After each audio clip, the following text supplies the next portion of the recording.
சாப்பிடாம என்ன யோசனை? சாப்பிடுங்க மீனம்மா. ஏன் இப்படி முகம் ஒரு மாதிரி வாடியே இருக்கு? ருக்கம்மா கூட எதுவும் சண்டை போட்டியல? ஏன் ரெண்டு பேரும் பேச மாட்டேங்க? எதுக்கு உங்களை பார்த்து முறைக்காவ? ஒன்றும் சொல்லவும் மாட்டேங்கிறியே, சோமாவே இருக்கியே, என்னதான் ஆச்சு?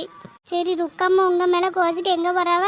அவைய உங்களை என்ன ரொம்ப பிடிக்கும்லம்மா, அதெல்லாம் தன்னால் பேசுவாவ. நீங்கள் அதெல்லாம் நினச்சி வருத்தப்படாமல் சாப்பிடுங்க. நீங்கள் எதுவும் தப்பு செய்யல, பிற வெண்ணத்துக்கு இப்படி இருக்கியே, அதெல்லாம் பேசுவாவ ருக்கம்மா. ருக்கம்மா பேசாமலாம் இருக்க மாட்டாவ. சாப்பிடுங்க மீனம்மா. சாப்பிட முடிய மாட்டேங்கம்மா. காலையில் கொஞ்சம் கஞ்சி குடிச்சேன்னு அதனால வயிற்றுக்குள்ள ஒன்றும் போக மாட்டேங்க, சாப்பிட முடியல. மீனம் அப்படி சொல்லாதீங்க, வச்சையாவது சாப்பிடுங்க. 2 இட்லி தானே வச்சிருக்கு, வச்சதையாவது சாப்பிடுங்கம்மா. எந்திக்க கூடாது, வச்சது அப்படியே வச்சுட்டு சாப்பிடுங்க. என்னாச்சு? எதுக்கு ருக்கம்மா உங்ககிட்ட பேச மாட்டேங்கிறவ? ஏன் மீனம்மா என்னாச்சு? ஆமாம்மா சொல்லுங்க, நாங்கள் சமாதானப்படுத்தி விடுவோம். ஒன்றும் இல்லாட்டி. சரி, நீங்கள் சாப்பிடவும் மாட்டேங்கிறிய, நான் கொஞ்சம் பாத்திரத்தில் கட்டித்தரவா? ராத்திரி கொண்டு போய் வச்சுக்கிடுதில்லாமா? வேண்டாம் வேண்டாம் மக்களே, எனக்கு பசியே இல்லை. சாப்பாடெல்லாம் கட்டாத மக்களே. நான் ஒரு ஆளு கொண்டு என்ன செய்ய போகிறேன்? வேண்டாம் மக்களே, சாப்பாடெல்லாம் கட்டாத. இங்கே பிள்ளைகளுக்கு யாருக்காவது கொடுமா. எனக்கு வேண்டாம், பசியே எடுக்க மாட்டேங்கி. ஒரு ஆளுக்காண்டி தான் சொல்லுதேன். இனி ஒரு ஆளுக்காக போய் என்னத்தை உலைய வச்சு நீங்கள் பொங்க போறிய? இங்கேருந்து 2 இட்லியும் வடையும் கொண்டு போங்கம்மா. சாயங்காலத்துக்கு வச்சுக்கிடலாம்ல, கேடெல்லாம் ஆகாது, நல்லா தான் இருக்கும். லைட்டாக சூடு மட்டும் பண்ணி சாப்பிட்டீங்கன்னா நல்லா தான் இருக்கும். ஒரு ஆளுக்காக எண்ணத்தை போட்டு சமைச்சிட்டு கிடப்பியே. நான் பாத்திரத்தில் கட்டித்தரேன், கொண்டு போங்க. ஒரு மாதிரி சோகமாகவே இருக்கே, சங்கடமாக இருக்கு. எப்போ வந்த கலகலன்னு எடி போடின்ட்டு கத்திட்டே வருவிய, பேசுவிய, சிரிப்பிய. இன்னைக்கு என்ன கேட்டது கேள்வி கூட பதில் சொல்லாமல் இப்படி இருக்கீங்களே, ஒரு மாதிரி சங்கடமாக இருக்குது. என்னன்னு கேட்டாலும் சொல்ல மாட்டேங்க மக்களே. சொல்லக்கூடாதுன்னா இல்லை, சொல்ல மாட்டேன்னு சத்தியம் பண்ணிட்டேன். இருந்தாலும் அந்த சத்தியம்லாம் செல்லாதுன்னு எனக்கு தெரியும்.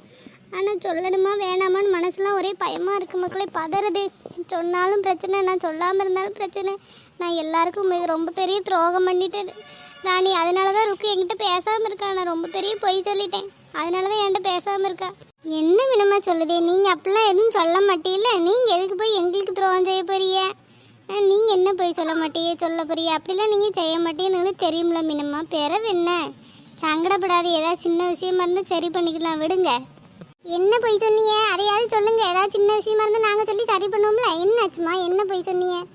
அது சொல்லவே தயக்கமாக இருக்குது லட்சுமி. ஏற்கனவே மீனமாட்ட ருக்கமாட்ட சொன்னனால தான் என்கிட்ட பேசாமல் அலையுதா. எனக்கு பயமாக இருக்குட்டி, வாயை திறக்கவே பயமாக இருக்கு. என் மேலே தப்பு தான், நான் இல்லைன்னு சொல்லலை. நான் சொல்கிறேன் டி, எனக்கு மனசும் கேட்க மாட்டேங்க. உள்ளுக்குள்ளேயே வச்சு என்னால் இது பண்ண முடியல. நம்ம சுசீலா இருக்கால, என் வீட்டில் தான் 2 நாள் வந்து நின்னா. தெரியுமேம்மா, அதான் நீங்கள் சொன்னீங்களே, உங்கள் வீட்டில் தானே வந்து நின்று தானே இந்த வேலையை பார்த்துட்டா. அதான் நீங்கள் வந்து சொன்னீங்களேம்மா எங்கள்கிட்ட. பிறவு என்ன? இல்லை மக்களே, என் வீட்டில் வந்து நின்னதெல்லாம் வரைக்கெல்லாம் உண்மைதான் மக்களே. அவளை நான் பஸ் ஸ்டாண்டில் பார்த்து என் வீட்டில் கொண்டு வச்சது எல்லாம் உண்மைதான். ஆனால் அவன் மருந்து குடிக்கல மக்களே. அவள் தான் மக்களே எனக்கு இப்படி பொய் சொல்லணும்னு சொல்லி கொடுத்தா. அதனால தான் மக்களே நான் தெரியாமல் பொய் சொல்லிட்டேன். அதை ருக்கு கண்டுபிடிச்சிட்டாரு மக்களே. அதான் என்கிட்ட பேச மாட்டேங்க. மீனம்மா என்ன மீனம்மா சொல்லுதிய? அவன் மருந்தையே குடிக்கலையா? பெருவெள்ளத்துக்கு போய் பொய் சொல்லிய? என்னம்மா நடக்குதுங்க? ஒன்றுமே புரிய மாட்டேங்க ராணி. என் வீட்டில் வந்து 2 நாளில் ஒன்றுமே சாப்பிடாம அழுதுகிட்டே கிடந்தாடி. என்ன எதுக்குன்னு கேட்டப்போ தான் சொன்னா, இந்த மாதிரி எங்கள் வீட்டு இரவில் என்ன வேணான்ட்டாவா, எங்கள் அம்மை என்ன வேணான்ட்டாவா, எனக்கு சங்கடமாக இருக்குது மீனம்மா, என்னை தயவு செய்து எப்படியாவது வீட்டோட சேர்த்து வைங்கன்னு சொல்லி என்கிட்ட ரொம்ப கெஞ்சினாட்டே. அழுதுகிட்டே கிடந்தேன். நீங்கள் ஒரே ஒரு உதவி மட்டும் செய்யுங்க, நான் இந்த மாதிரி மருந்து குடிச்சிட்டேன்னு எங்கள் வீட்டில் சொல்லுங்கள், என்னை பாவம் பார்த்து சேர்த்துக்கிடுவாம்மா. இனிமேல் நான் இந்த மாதிரி எந்த தப்பும் செய்ய மாட்டேன், வைக்க மாட்டேன்னு சொன்னாட்டி. அந்த ஒரு தைரியத்தில் தாண்டி நான் இப்படி போய் சொல்லிட்டேன். அது இவ்வளோ பெரிய தப்பாகவும் நான் நினைக்கல. ருக்கு அதை நான் அன்னைக்கு தூக்க கலக்கத்தில் ஏதோ உளறிட்டேன்ட்டி. அப்போ கேட்டுட்டேன். அதுலேருந்து என்கிட்ட பேச மாட்டேங்காட்டி. அன்னையிலேருந்தே ஆஸ்பத்திரிலேருந்து கோச்சிட்டு வந்துட்டா. பேச மாட்டேங்க. நான் வேணும்னு பண்ணல ராணி. என் பிள்ளை மாதிரி தெரிஞ்சா 2 நாளாக என் காலுக்குள்ளேயே கிடந்துக்கிட்டு ஒரே அழுவை பார்த்துக்க. என்னை யாருமே வேணாங்காவுமா, என்னை திறத்துடாவுமா, என்னை தயவு செய்து எங்கள் குடும்பத்தோடு சேர்த்து வைங்கன்னு ஒரே அழுவு நாட்டி. அதனால தான் மனசு கேட்காம அப்படி செஞ்சுட்டேன். நானும் ஒரு பிள்ளை பெற்றவ தானே, அந்த மனசு எப்படி கேட்காம இருக்கும். அதனால தான் போய் சொல்லிட்டேன். அவள் இப்போ குடும்பத்தோடு சேர்ந்துட்டான். நான் இப்போ யாரு கூடயும் சேர முடியாமல் இப்படி நிற்கேன். அவள் எப்படி நீ அவளுக்கு சப்போர்ட்டாக போய் சொல்லலாம்னு நினச்சி ருக்கு என்கிட்ட சண்டை போட்டு இப்படி பேசாமல் இருக்காட்டி நான் என்ன செய்ய? நான் செஞ்ச தப்பு தான், நான் இல்லைன்னாலும் சொல்லலை ராணி. இருந்தாலும் அவள் கெஞ்சினனால தான் அப்படி சொன்னேன். இல்லைன்னா நான் சொல்லுவேன்னா மக்களே. இது வரைக்கும் நான் உங்கள் யார்ட்டையாவது ஏதாவது போய் சொல்லியிருக்கேனா மக்களே? ஐயோ, நான் தெரியாமல் பண்ண தப்புக்கு ருக்கு என்கிட்ட பேச மாட்டேங்க மக்களே. மீனம்மா இப்படியெல்லாம் நடக்கும்னு சத்தியமாக நான் நினைக்கவே இல்லைம்மா. என்னம்மா ஊர்க்காரவங்கள எவ்வளவோ வாட்டி சொன்னாங்க, அவங்களாம் அப்படிலாம் செய்ய மாட்டாங்க, நடிக்காவ, நீ பாவம் பார்க்காதன்னு எவ்வளவோ வாட்டி சொல்லி கூட நான் கேட்கல. ஏன் என்னை எவ்வளோதான் ஏச்சினாலும் பேசினாலும் அவளை நல்லா இருக்கணும் தான் நான் சாமி கும்பிட்டுருக்கேன். இப்போ கூட அவள் மருந்து குடிச்சிட்டு வந்துடணும் என் மனசு எப்படிலாம் பதறிச்சு தெரியுமா? நான் வேண்டாத கோயில் இல்லை, ஆனால் இவளுக்கு என்ன இப்படிலாம் நடிச்சிட்டு இந்த மாதிரி விஷயத்துல எல்லாமா போய் சொல்லுவாங்க. என்ன மினமா இப்படி பண்ணுறாவ?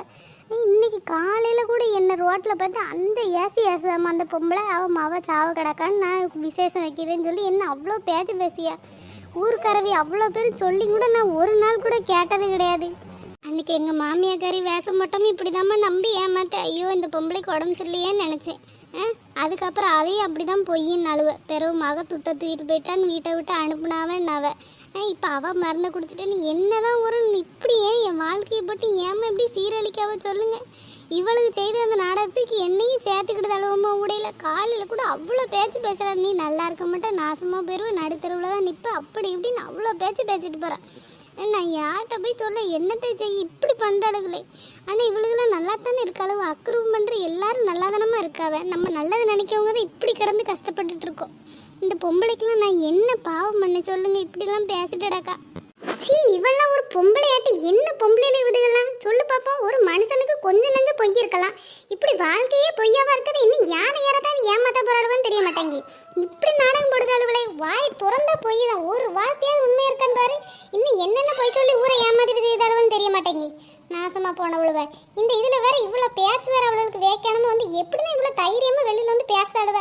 இல்லை மக்களே, அவளுக்கு தெரியாது, முடியமாக்கு இன்னும் உண்மை தெரியாதுட்டி. அவன் மக வெஸ்த குடிச்சிட்டான் தான் அவன் நினச்சிட்டு இருக்கா. எனக்கு ருக்குக்கு இப்போ உங்கள்கிட்ட சொல்லியிருக்கேன், உங்களுக்கு மட்டும்தான் தெரியும், வேற யாருக்கும் உண்மை தெரியாது ராணி.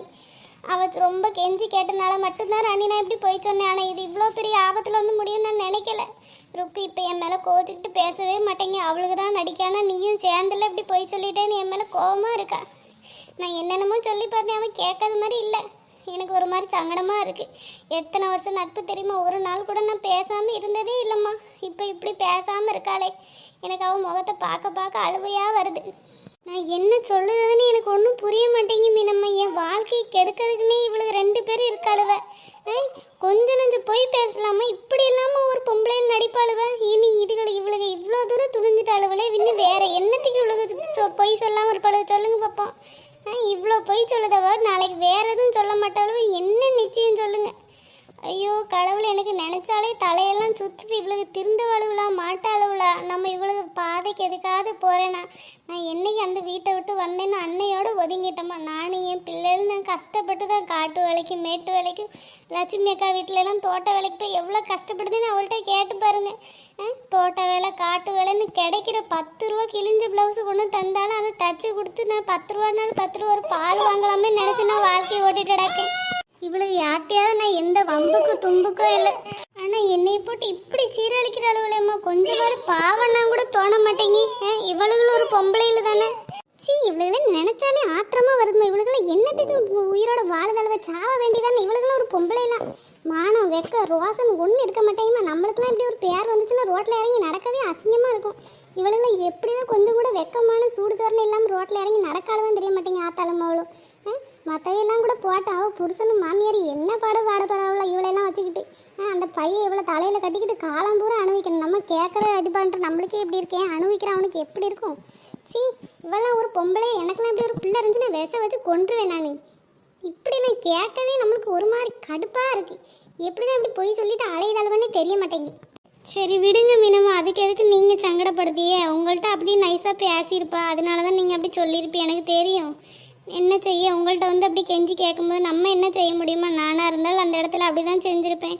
அதுதானே நீங்களும் செஞ்சுருப்பீங்க. என்ன ருக்கம்மாக்கு நீங்கள் இவ்வளோ தூரம் பழகிட்டு அப்படி சொன்னது கொஞ்சம் கஷ்டமாக இருக்கும். வேற ஒன்றும் இல்லைம்மா, விடுங்க, நம்ம சொல்லி இது பண்ணிக்கலாம். நீங்கள் சாப்பிடுங்க, என்னமோ பண்ணி தொலைதளவு. அவவா செய்கிறதுக்கு அவவா அணுவிக்காலாம் போக மாட்டா. நீங்கள் சாப்பிடுங்க, எதையும் நினைக்காதீங்க, நான் பார்த்துக்கிட்டேன். நான் ருக்கம்மாட்ட பேசுதேம்மா.